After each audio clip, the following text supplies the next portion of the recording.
જમ્મુ કાશ્મીરના પહેલગામમાં આતંકીઓ દ્વારા કરાયેલા હુમલા બાદ ભારતીય સેનાએ પાકિસ્તાનમાં આતંકીઓના સ્થળો પર હુમલો કર્યો હોય જેને લઈ કોઈપણ પરિસ્થિતિમાં દેશવાસીઓને સુરક્ષિત રાખવા માટે મોકડ્રીલનું આયોજન કરાયું હતું. સુરતમાં પોલીસ, કલેક્ટર અને પાલિકા દ્વારા હજીરા ખાતે આવેલ એનટીપીસી પાવર પ્લાન્ટ અને સુરતના પીપલોદ ખાતે આવેલ આઈબીસીમાં મોકડ્રીલ કર્યું હતું, જેમાં વોર સાયરન વાગતા જ રેસ્ક્યુ ઓપરેશન હાથ ધરાયું અને પોલીસ, ફાયર સહિતની 13 એજન્સીઓ જોડાઈ હતી. જમ્મુ કાશ્મીરના પહેલગામ આતંકી હુમલાની ઘટના બાદ પાકિસ્તાન સરહદ પર તણાવભરી સ્થિતિ સર્જાઈ છે. પાકિસ્તાન તરફથી સતત સીઝ ફાયરનું ઉલ્લંઘન કરાઈ રહ્યું છે, ત્યારે દેશના સિવિલ ડિફેન્સ ડિસ્ટ્રિક્ટમાં આજે 7 મેના રોજ મોકડ્રીલનું આયોજન કરાયું છે. તે પહેલા જ ભારતીય સેનાએ મોડી રાત્રે પાકિસ્તાનમાં આતંકીઓના સ્થળો પર હુમલો કરી અનેકને મોતને ઘાટ ઉતાર્યા હતા. ત્યારે ગુજરાતના 18 જિલ્લાઓમાં પણ આજે સાંજે 4 થી 8 વાગ્યા દરમિયાન મોકડ્રીલ યોજાઈ હતી. સુરતમાં પણ 3 જગ્યાએ આઈબીસી બિલ્ડિંગ, લક્ષ્મીપતિ એપેરલ અને હજીરા ઇન્ડસ્ટ્રીયલ એરિયામાં મોકડ્રીલ યોજાઈ હતી. આ 4 કલાક દરમિયાન લોકોને યુદ્ધની સ્થિતિમાં શું કરવું તેની સમજ આપવામાં આવી હતી. તો મોકડ્રીલ દરમિયાન સાયરનો વગાડાયો હતો અને સાંજે 7:30 થી 8 વાગ્યા દરમિયાન બ્લેકઆઉટ પણ કરાશે.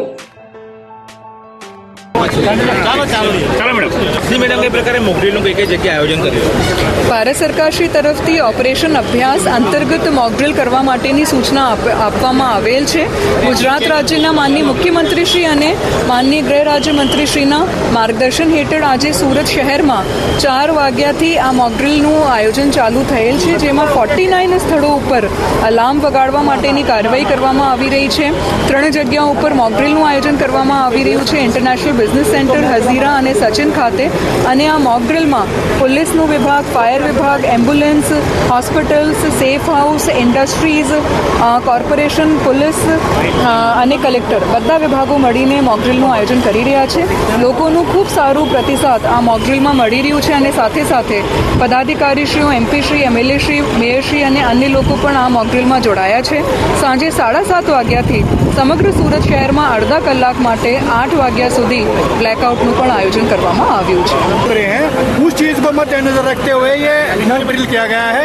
इसमें आपने देखा होगा कि ये जो मॉक ड्रिल थी, एक हादसा हो गया यहाँ पे क्या सर्जिकल स्ट्राइक कुछ हुई है, एयर अटैक हुआ है. उसके बाद में सिविल जनता को बचाने के लिए ये किया गया है. लेकिन इससे पहले भी बहुत प्रिकॉशन है. इससे पहले आप क्या है, अपना जैसे सायरन बज गया, आपको बताया जाएगा ये आपने ड्रिल करनी है. तो उस टाइम पर आपने अपना घर के अंदर हो या कहीं भी हो, बेसमेंट पकड़ना है, आपने अंडरग्राउंड होना है, जो नीचे वाली मंजिल है उसमें जाना है. और हादसा होने के बाद तो प्रशासन अपने आप कार्रवाई करेगा. सिविल जनता के लिए यही है कि भीड़ न करे, भगदड़ न मचाई, और जो प्रशासन आदेश देता है उसका कहना माने, यही है.